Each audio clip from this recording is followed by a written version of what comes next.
기도하고 찬송하면 기적이 일어납니다. 따라서 합시다. 기도하고 찬송하면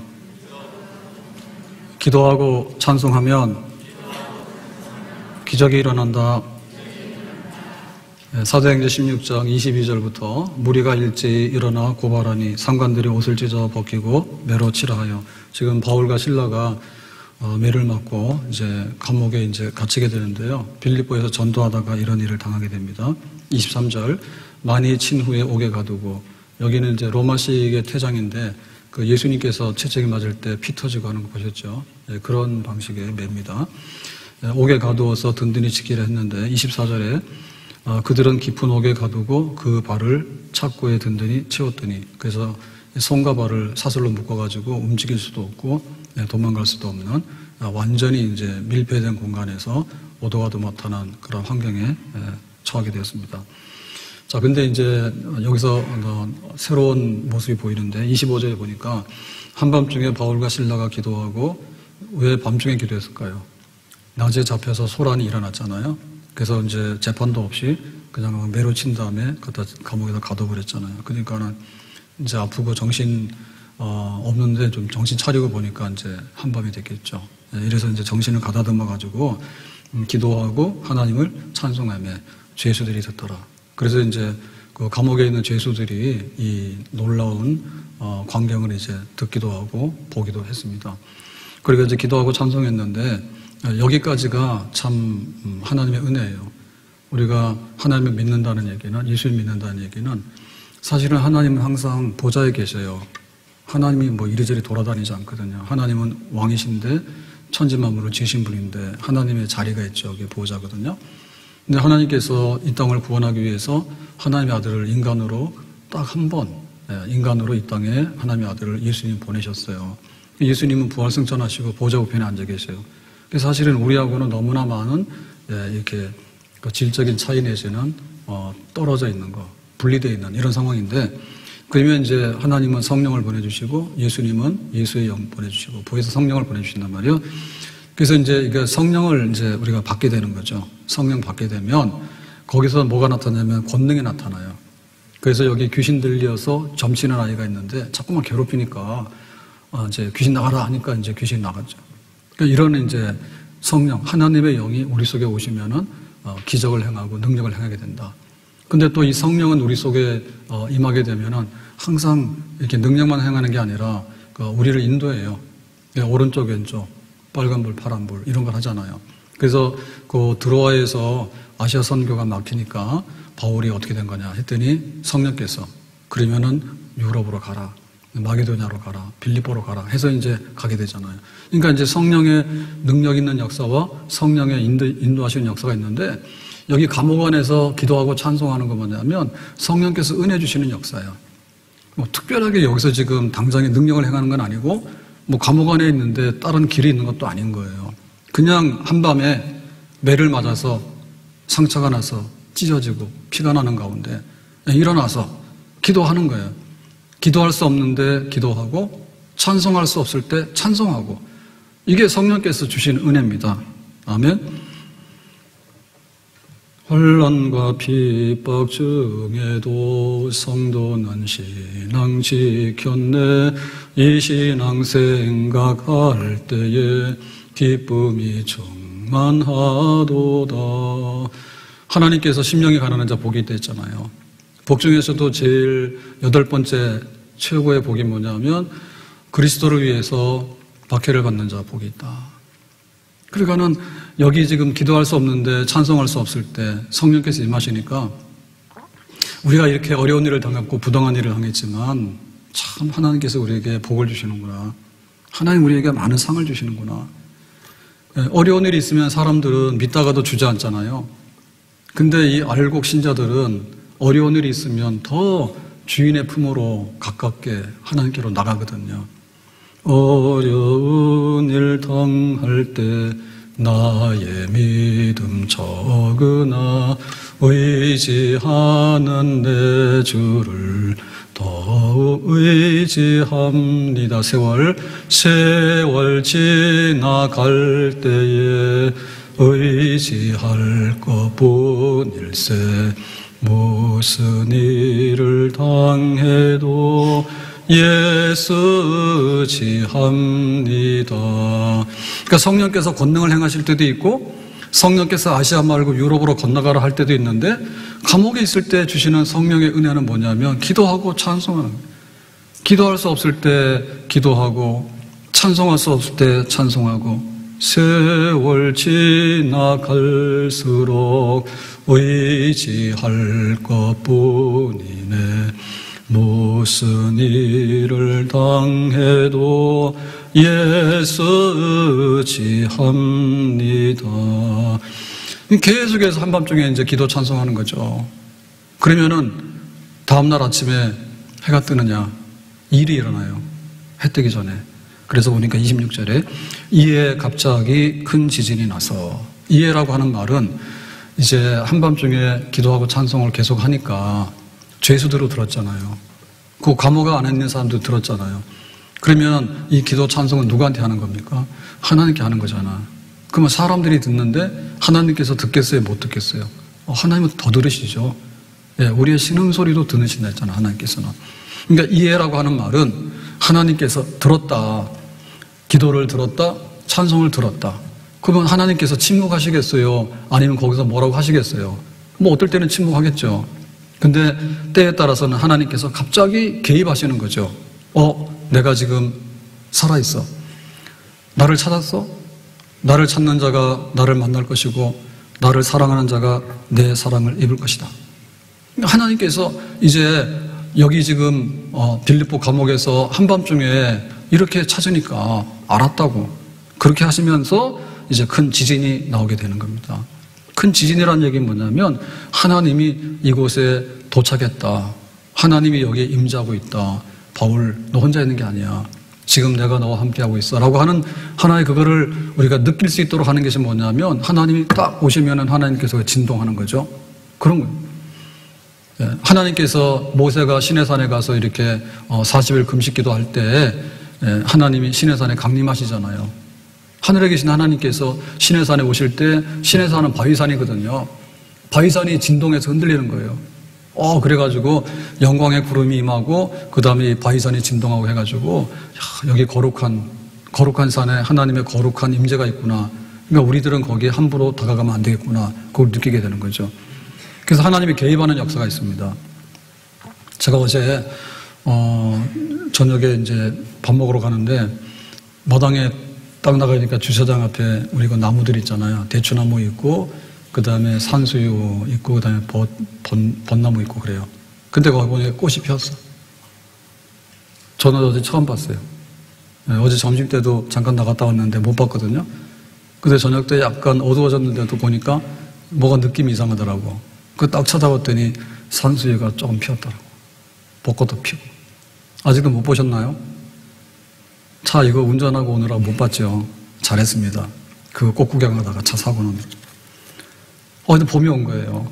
근데 이거는 이렇게 보면은 이제 뭐 우리가 계절이 변할 때 태양과의 거리가 어떻게 되고 뭐 이런 거 있잖아요. 겨울 되면은 찬바람이 내려오지만은 봄 되면은 이제 찬 공기가 위로 올라가게 되니까 따뜻해져요. 그러니까 이게 뭐 하루 사이는 아니지만은 이렇게 1년 365일을 해가지고 봄, 여름, 가을, 겨울이 이렇게 일반적인 섭리예요. 일반적인 섭리예요. 근데 우리가 그거를 잘 모르거든요. 근데 하나님께서 비상적으로 섭리할 수가 있어요. 내가 여기 있어, 내가 할 일이 있어 라고 할 때 하나님이 뭐 바위산이 진동한다든지 그 다음에 뭐 고라 일당들이 일어나가지고 모세야 물러가라 우리도 왕하자 하고 데모하니까 시끄럽다 해가지고 하나님께서 지진이 나서 땅이 쫙 갈라지니까 고라 일당들 싹 집어넣어버리잖아요. 하나님께서 그런 일도 행하시는 거죠. 하나님의 비상적인 개입입니다. 바다에 그 해일이 일어나고 쓰나미가 오잖아요. 그러면 막 산더미처럼 몰려와가지고 막 모든 것을 삼키지 않습니까? 때때로는 그런 일도 일어나게 돼요. 그런데 그런 막 집채만한 파도가 오더라도 그만해라 라고 하면은 또 조용하게 잠잠할 수 있는 거죠. 그냥 놔두다가, 일상적으로 놔두다가 하나님께서 비상적으로 개입하시는 역사, 이것이 바로 우리에게 보여지는 기적입니다. 기도하고 찬송할 때 하나님께서 여기 오셔서 하나님이 하실 일을 드러내시는 거예요. 그러니까 이에 이제 지진이 나고 터가 움직이고 감옥의 문이 열려지게 되고 묶인 것이 풀려지게 됐다 이렇게 됐는데 사실은 이해라고 하는 것은 그 다음에 결과치거든요. 그러니까 우리가 항상 먼저 일어나는 것이 뭐냐면 내적인 기적이에요. 성령께서 먼저 우리 속에 오셔서 충만하게 역사하시는 것이 있을 때 바깥으로 결과치를 내보내는 거죠. 이스라엘 백성들이 광야길을 가다가 그 에돔 땅에서 길을 막으니까 우회해서 길이 좀 멀어졌습니다. 그러니까 막 화가 난 거예요. 하나님 너무하시다고. 우리가 힘들게 여기까지 왔는데 피곤해 죽겠다고. 그랬더니 그냥 불뱀이 달라들어가지고 물어버렸거든요. 그럼 불뱀에 물려서 죽는 사건은 결과적으로 나타난 사건인 거예요. 뭐냐면 원망하고 불평하고 막 하니까 그게 먼저 안에서 일어난 거죠. 다니엘이 사자굴 속에 들어갔잖아요. 근데 그 다음날 아침에 멀쩡하게 살아남았잖아요. 놀라운 일이 벌어진 거죠. 왜 그랬습니까? 다니엘은 원래 하루에 3번씩 기도하는 사람이에요. 그래가지고 왕이 명령하기를 이번에 기도하면 사자굴에 들어간다라고 했어요. 근데도 다니엘은 자기의 그 신앙대로 그거 무시하고 하루에 3번씩 기도를 계속했어. 그러니까 이제 사자굴 속에 던져진 거죠. 그러니까 사자굴에서 무사하게 나오게 되는 결과치는 사실은 다니엘의 신앙이고 다니엘의 변함없는 그런 믿음입니다. 믿음입니다. 요셉이 애굽의 총리가 되지 않습니까? 나중에. 근데 노예로 팔려갈 때가 있고 또 거기서 억울하게 누명을 쓰고 감옥 갈 때도 있고 얼마나 우여곡절이 많아요. 근데 결과치를 보면 굉장히 그 애굽의 총리가 됐다 단순한데 그러나 그 가는 길을 보게 되면 내가 이거 안 되겠다. 참 형들이 밉다. 그리고 내일의 그 모든 것들이 참 희망이 없다. 이런 것들이 시시때때로 찾아오겠죠. 근데 그 요셉에게 있어서는 뭐냐면 하나님이 주신 꿈이 있어요. 해와 달과 11별이 절을 하더라. 그러니까 하나님께서 뭔가 큰일, 아주 위대한 일, 영광스러운 일을 행하게 된다. 그게 그 마음속에 항상 살아있는 거예요. 그러니까 우리가 성령이 충만하게 될 때 권능이 나타나고 하나님 인도를 받게 되는데 그 중에 하나는 뭐냐면 기도할 수 없을 때 일어나서 기도하게 되고 찬송할 수 없을 때 일어나 찬송하게 되고 우리 안에 정말 영적으로 그 부흥의 역사가 일어나게 되고 하나님을 간절히 모셔드리고 찾는 역사가 일어나게 될 때 그때 마지막에 보여지는 비상적인 섭리의 결과치를 우리가 눈으로 확인하게 되는 겁니다. 내 영혼이 은총 입어 중한 죄짐 벗고 보니 슬픔 많은 이 세상도 천국으로 화하도다. 슬픔 많은 세상, 고생 많은 세상, 환난 많은 세상. 근데 이 세상이 천국으로 싹 보여지는 역사가 있어요. 우리는 장래 천국에 들어가서 영생 복락을 누린다고 믿어요. 근데 이 세상에서 한 번도 그런 천국의 맛보기를 못 보고 천국이 진짜 있는 건지 없는 건지 이렇게 해서는 그 천국에 들어간다고 하는 말이 성립이 안 되는 겁니다. 뭐든지 보면은 희망의 징조가 있잖아요. 야, 구름이 생겼는데 저거 비 올 것 같은데 그런 게 생기죠. 봄 되면은 뭔지 모르게 느낌이 봄바람이 그렇게 막 차갑지는 않은데 라고 하면 계절이 온 거예요. 그러니까는 우리 속에서 정말 슬픔 많지만은 이 슬픔을 딛고 일어날 수 있는 어떤 그런 것을 맛보게 될 때 장차 천국의 영광에 우리가 도달하게 되는 것이죠. 그래서 지금 우리는 기도하느냐 찬송하느냐 어디서? 감옥에서. 왜? 억울하게 매를 맞았어. 그리고 지금 로마 시민권자인데 재판도 받지 않고 그냥 막 쳐넣어가지고는 부당한 일을 만났어. 하나님께서 아시아 선교를 막아서 드로아에서 기도했더니 그래 아시아는 그만하고 유럽으로 가라 해서 갔어.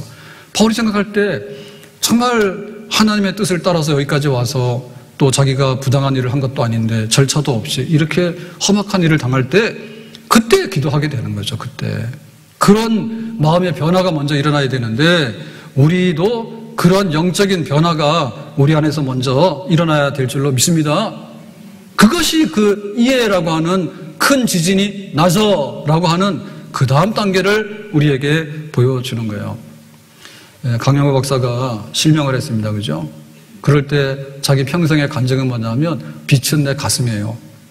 그러니까 빛은 우리 눈으로 우리가 인식하잖아요. 머리로 뇌에서 빛을 눈으로 받아가지고 이렇게 해서 사물을 인식하고 우리가 판단하지 않습니까? 근데 어떻게 빛이 가슴으로 들어옵니까? 자기는 망막박리가 일어나서 그 시력을 상실했거든요. 그러니까는 이 세상을 무엇으로 보는가 하면 마음의 빛으로 보는 거예요. 그 마음의 빛으로 오신 이가 누구냐면 예수님이요. 그러니까 우리가 시력으로 보는 것은 한계가 있습니다. 더 이상은 안 보입니다. 우리 뒤에 있는 건 안 보이고. 근데 마음의 빛으로 보는 것은요, 한계가 없어요. 그래서 누가 더 행복하냐라고 할 때 눈 뜨고 불행한 사람 너무 많아. 눈 뜨고도 어둠 속에 사는 사람 너무 많아. 그런데 마음으로 빛을 받아들인 사람 중에는 육신의 눈은 없지만은 이 세상을 밝게 보면서 오히려 눈 뜬 사람들한테 손잡고 길로 인도해서 빛 가운데 인도하는 그런 전도자가 되기도 하는 거죠. 우리 안에 내적인 변화가 먼저 일어나야 된다. 봄이 왔습니다. 계절의 변화는 오잖아요. 우리 영혼의 찬바람이 그치고 이제 바울은 한밤중에 감옥 안에서 기도하고 찬송하니까 문이 열려져서 아침에 새로운 날들을 맞이하게 되잖아요. 우리의 영혼이 다시 한번 새로워지게 되는, 정말 할 수 없는 자리에서 믿음으로 무릎 꿇고 하나님을 찾고 하나님께 가까이 나가게 되는 그런 새 은혜를 우리가 누릴 수 있기를 주님의 이름으로 축복합니다. 자, 그래서 이제 하나님의 기적이 어떻게 일어나는가를 26절에 쓰고 있는데 이렇게 쓰고 있습니다. 이에 갑자기라고 하는 것은 굉장히 예상하지 못한 돌발적인 개입인데요. 하나님의 손이 개입하는 겁니다. 지진이 나서. 지진이 났다는 얘기는 지금 지진이 여기 왔다는 얘기예요. 그 다음에 옥터가 움직이고라고 한 얘기는 이게 흔들렸다는 얘기예요. 흔들렸어요. 그 다음에 문이 열렸다는 얘기는 이렇게 잠궈놓은 그 감옥의 문이 열렸다는 얘기예요.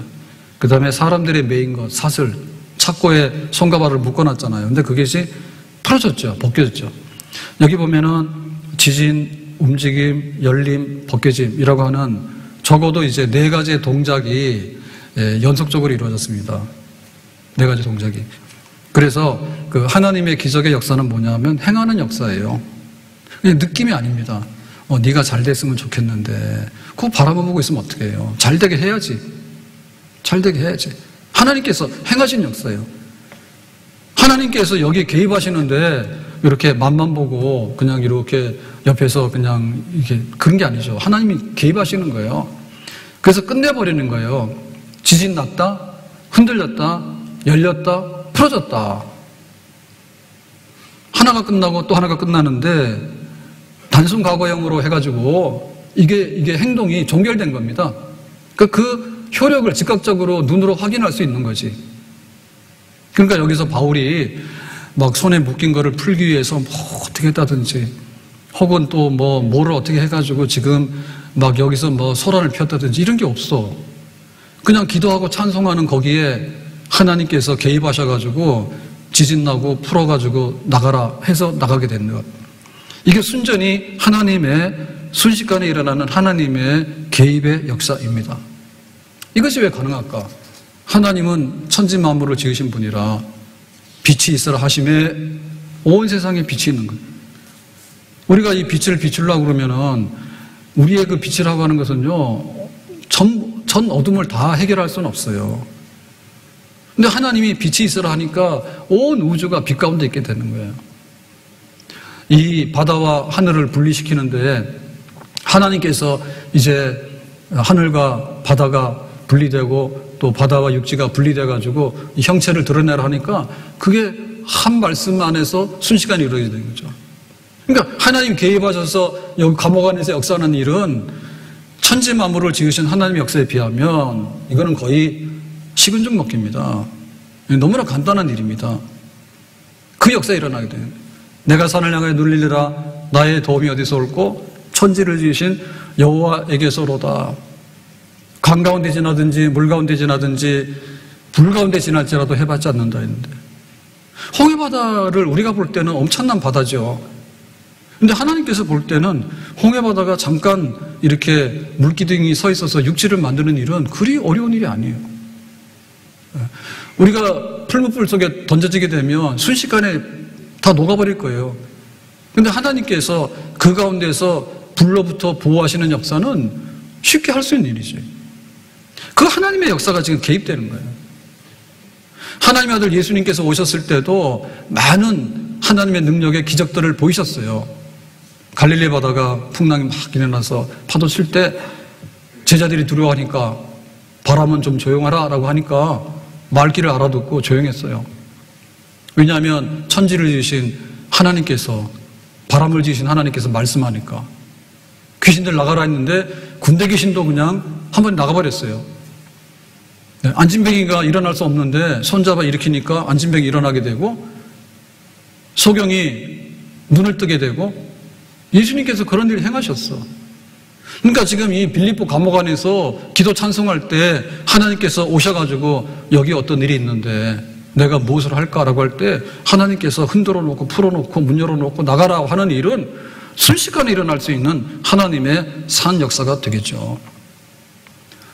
에스겔 그 환상 보면요, 골짜기에 해골대가 있는데 뼈들이 이제 아주 그냥 골짜기를 가득 메웠습니다.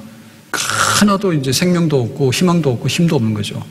근데 이제 하나님의 말씀으로 하라 했더니 말씀을 하니까 이 뼈들이 일어나가지고 손과 발과 이렇게 형체를 딱 맞추는 거예요.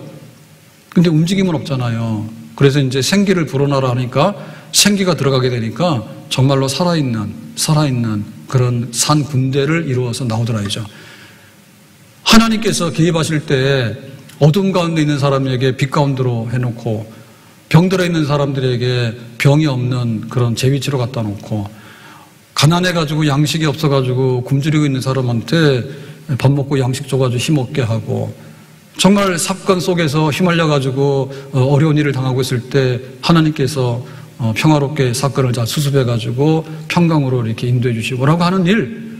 그러니까 하나님이 그 골짜기 해골대를 산 군대로 만들어내시는 그런 산 역사들이 하나님께서 오셔가지고 이렇게 하면은 주의 백성들과 교회 가운데 하나님의 산 군대되는, 하나님께서 새롭게 창조하시는 산 역사가 우리 안에 일어나게 될 줄로 믿습니다. 그러니까는 기도 찬송은 하나님의 개입과 하나님의 기적의 역사를 일으킨다. 왜 하나님의 기적이 있어야 될까? 왜 우리가 하나님의 기적을 붙들고 다시 나가야 될까라고 할 때 바울이 할 일이 아직도 어마어마하게 많이 남아있어요. 바울이 스데반을 박해하고 죽이는데, 그리고 교회 박해하는데 앞장서다가 다메섹 도상에서 회심하지 않습니까? 그랬을 때 하나님께서 야, 너는 이제 이방인을 위한 사도야. 그리고 너는 로마를 볼 것이야 그랬거든요. 그래서 바울이 알았습니다 해가지고 1차 선교하고 지금 2차 선교를 해서 아시아를 하려 했더니 아시아 그만하라 해가지고 유럽으로 가서 지금 빌립보로 왔잖아요. 빌립보 와가지고 귀신 들려나니까 자꾸 전도 방해하니까 귀신 나가라니까 주인이 뿔나가지고 바울을 데리고 와서 그냥 감옥에다가 쳐넣었잖아요. 재판도 없이. 이런 일을 당했을 때 여기가 바울이 끝나야 되는, 여기가 인생 막장이냐라고 할 때 아니지. 하나님께서 하실 일은 아직도 얼마나 많이 남아있는지 모르겠어요. 예? 마게도냐로 가라 했는데 빌립보에서 아직도 전도가 끝나지 않았잖아요. 빌립보 전도가 끝나면 데살로니가로 가게 되고요. 그 다음에 나중에는 고린도로 가게 되고, 그 다음에는 다시 3차 선교로 가게 되고, 나중에는 로마 가서 재판을 받게 되고, 그렇게 해서 아직도 바울이 달려갈 길은 한참 남았단 말이에요. 그러니까 하나님께서 지금 이 바울을 보면서 야, 너는 감옥에서 할 수 없다. 그렇게 할 수가 없는 상황. 그러니까 바울이 지금 일어나서 기도하고 찬송할 때 원망할 수 없죠. 하나님, 나는 여기서 이렇게 박해를 받아도 하나님 앞에 상 받은 게 좋아요. 그렇게 하는데, 근데 끝내는 뭐냐면 하나님께서 나를 부르실 때 나에게 주신 소명이 있는데 그 소명을 이뤄야 되겠습니다. 하나님의 뜻이 더 이루어져야 되겠는데, 그렇다면 하나님이 역사해 주셔야 되지 않겠냐고. 우리에게 아직도 남아있는 사명이 있거든요. 하나님께서 우리를 건져내셔야 될 일들이 말이에요. 우리에게 주신 그런 직분들이 있단 말이에요. 장로로 세웠습니다. 아론과 훌이 돼야 됩니다. 집사로 세웠습니다. 스데반이나 빌립이 돼야 됩니다. 권사로 세웠습니다. 그러면 에스더나 한나 같은 사람 돼야 됩니다. 하나님, 감옥에 있어가지고 이러고 있으면 안 됩니다. 우리의 영혼에 하나님께서 하실 일들이 있는데 그 모든 일을 이루셔야 되겠습니다. 그러니까 하나님 기적이 나타나야 되겠습니다. 우리에게 이 문을 열어주셔야 되겠습니다. 나의 선한 싸움이 남아있고 나의 달려갈 길이 아직도 남아있습니다. 그래 가야 됩니다. 힘내서 다시 한번 싸워야 됩니다. 그리고 많은 영혼들을, 주님의 자녀들을 이끌어내는 그런 일을 내가 아직도 해야 되겠습니다. 내일 일은 난 몰라요. 하루하루 살아요. 불행이나 요행함도 내 뜻대로 못해요. 험한 이 길 가고 가도 끝은 없고 고운해요. 주님 예수 팔레미사 내 손 잡아 주소서. 내일은 난 몰라요.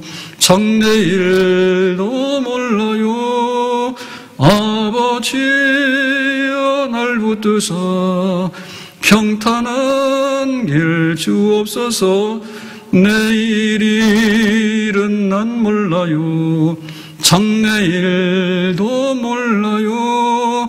아버지여 날 붙드사 평탄한 길 주옵소서.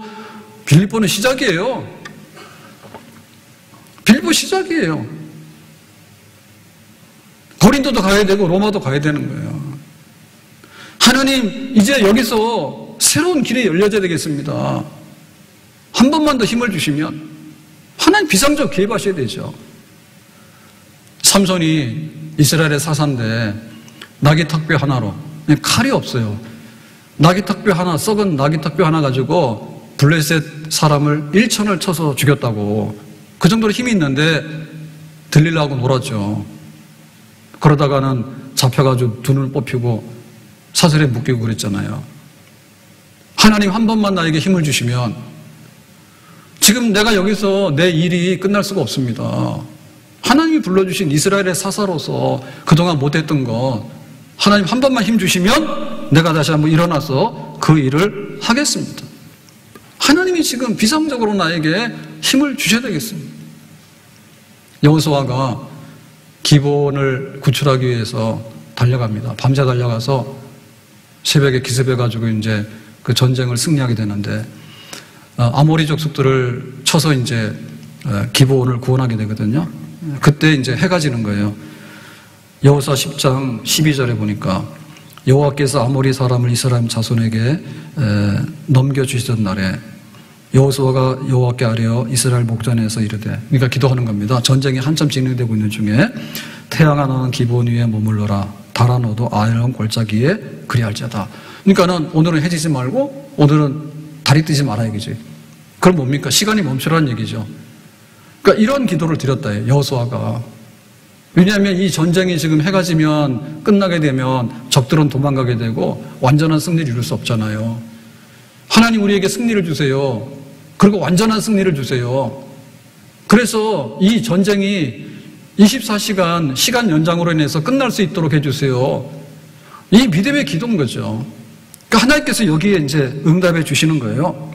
응답해 주시는 거예요. 우리에게 왜 이 감옥에서 나와야 되냐라고 묻는다면 하나님 내 인생에 하나님이 목적하는 바가 있습니다. 아직도 나는 달려갈 길을 못 갔고 아직도 내가 싸워야 될 일을 다 종료 못했으니까 하나님께서 나에게 힘을 주셔야 됩니다. 하나님 우리 가정이 왜 살아야 되느냐? 하나님의 이름으로 가정을 집지듯이 지어놓은 거예요. 하나님께서 우리 가정들을 지켜주셔야 되겠습니다. 힘 주시기를 원합니다. 하나님께서 교회를 세웠습니다. 하나님의 아들 예수님의 피값으로 한 사람 한 사람 불러가 교회를 세워놨는데 음부의 권세가 들어와서 교회를 해치거든요. 시험 드는 사람들도 있고 배교하는 사람들도 있고 가짜 목사들도 있고 가짜 교회들도 있고 JMS도 나오고 그런 데는 왜 가나 몰라? 난리법석이에요. 그러니까 하나님 교회를 지켜줘야 되겠습니다. 그러니까 이 감옥의 문을 열어주셔야 되겠습니다. 이 음부의 권세를 깨트리고 교회가 서야 되겠습니다. 교회가 서고 가정이 서고 하나님께서 나를 향해서 뜻하신 요셉에게 해와 달과 11별이 절을 한다고 했는데 노예로 팔려가지고 감옥 가가지고 있으면은 그것이 이루어지지 않으니까 하나님 그것이 꼭 이루어지기 원합니다. 하나님의 기적이 지금 필요한 때입니다. 기도하고 찬송할 때 하나님께서는 작정하신 하나님의 비상적인 개입의 역사로 우리에게 찾아오셔서 그 영광과 그 뜻을 다 펼쳐내는 줄로 믿습니다. 우리가 살아가면서 겪게 되는 거는, 참 인간으로서 갖게 되는 거는 우리의 건강과 또 우리의 생명과 우리의 일용할 양식과 우리의 안전이에요. 때때로 이런 것들이 위협을 당해요. 히스기야는 병이 났습니다. 근데 하나님께서 말씀하시기를 너는 사망이다, 사형 선고다, 빨리 준비하라. 히스기야가 성전에 올라가서 하나님께 눈물로 통곡해서 기도합니다. 그랬더니 15년의 생명을 연장시켜 주신 거예요. 병이 안 나는 게 기적이죠. 우리 몸에 이 모든 구성 요소들이 얼마나 많습니까? 자동차 하나가 이게 움직이려고 그래도 부품이 얼마나 많은데 우리 몸이, 근데 그게 고장 안 난다는 게 기적이에요. 근데 고장이 나더라도 다시 고칠 수 있고 회복할 수 있다면 그것도 기적이에요. 근데 병원 가서 아무리 해더라도 사람의 손이 미치지 못하는 것들이 허다하게 많습니다. 난치병들, 사망의 치사율이 높은 그런 병들이 찾아오게 되면 생명이 끝나는 거죠. 하나님께 뜻하는 바가 계시면은 히스기야에게 15년, 나사로는 살아나라니까 나사로는 죽은 지 나흘 만에 살아나기도 했잖아요. 하나님께서 때때로 우리의 육체 생명도 보존하시고 또 우리의 건강도 회복하시고, 그래서 정말 그 베드로의 그림자가 닿고 바울의 손수건과 앞치마가 닿았을 때 병든 자가 치유되고 귀신이 쫓겨난 것처럼 예수님의 이름으로 하나님께서 비상적으로 개입하시게 될 때 우리의 몸의 건강도 회복도 하나님의 손안에 달려있는 줄로 믿습니다. 아멘. 우리는 안 먹으면 죽어요. 일용할 양식이 있는 거예요. 근데 하나님께서 일용할 양식을 주시는데 비상적으로 이 양식이 끊어질 때는 공급해 주셔야 되는 거예요. 사마리아 성이 포위를 당했습니다. 아람 군대에 의해서. 그래가지고 양식이 못 들어오게 되니까 사람들이 기근이 들어서 굶어 죽게 되는데 자기 아들을 돌아가면서 잡아먹게 되는 그런 상황입니다. 그랬을 때 그날 밤에 이 아람 군대가 환청을 듣고 다 도망가 버리잖아요. 하룻밤 사이에. 거기서 아침에 가보니까 굴량미들이 남아있어가지고 성 안에 가져와서 먹었다고. 사렙다 과부의 집에는 마지막 양식이 다 떨어졌는데 하나님께서 약속한 대로 3년 6개월 동안에 그 양식이 그치지 않도록 했다. 이스라엘 백성들이 애굽에 나와가지고 광야길을 걸어갈 때 새벽 이슬과 함께 만나가 내렸다. 반석에서 생수가 터져나왔다. 40년을 물 먹고 양식 먹고 해가지고 살았어요. 하나님께서 필요하시면 우리에게도 우리의 일용할 양식과 우리의 삶의 터전을 하나님께서 지켜주시는 전능한 손, 기적의 손을 우리 가운데 나타내시는 줄로 믿습니다. 우리에게는 생사간에 기로에 서 있는 경우가 많아. 다윗은 전쟁터에 많이 나갔는데 죽을 줄 알지 모르는, 골리앗과 싸우러 나가는데 사람들이 볼 때 다윗은 죽을 수밖에 없잖아요. 근데 골리앗을 이기고 살잖아요. 자기가 사울왕을 피해가지고 도망 다닐 때 사냥꾼의 올무에 걸린 새와 같다고. 정말 이렇게 따라다니면서 군대가 수천 명이 동원돼가지고 다윗을 잡으러 다니는데 견딜 수가 없다고. 근데도 생명싸개 속에다가 이렇게 하나님께서 보자기에다 싸가지고 다윗의 생명 건들지 마라 하니까 그렇게 해서 하나님이 그 생명을 보호하시잖아요. 블레셋 아기성하게 망명 갔을 때는 저게 골리앗을 이긴 다윗이라고. 갑자기 신분이 탈로가 나니까 다윗이 오도가도 못하게 됐을 때 거기서 이제 미치광이 신용하면서 발작을 하죠. 그래가지고 저 귀신 들어간 미치광이를 내보내려가지고 다윗이 구살생으로 살아나기도 하잖아. 생사간에 한 걸음이고 생사간에 한 뼘 차이라. 그런데도 하나님께서 기적을 행하시게 되면 살자를 살리시고 하나님의 생명의 품 안에 우리를 두시는 줄로 믿습니다. 이 세상에는 어려운 일이 너무너무 많아요.